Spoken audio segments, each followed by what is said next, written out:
मंदिर री प्राण प्रतिष्ठा होय शिवराजपुर सावराड़ रे माय। देवासी देवली चुनवायो कलजी राठोड़ा रोया।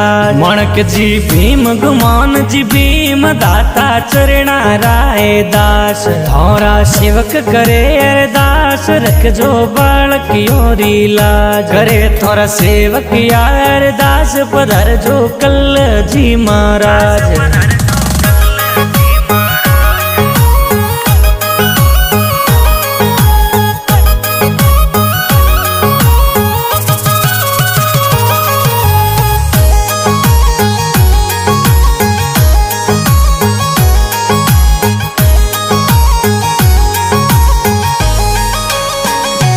देवल चुनवायो देवासी शिवराजपुर सावराड़ रे माय। झिणरी प्राण प्रतिष्ठा होय निमंत्रण देवासी समाज। पधार जो शुभ वेला रे माय के यूं दुर्गा राम जी भीम। महेंद्र जी भीम रो निमंत्रण सुन जो देवासी समाज। लिखिया सुख देव जी भीम महिमा राम निवासियों गाय।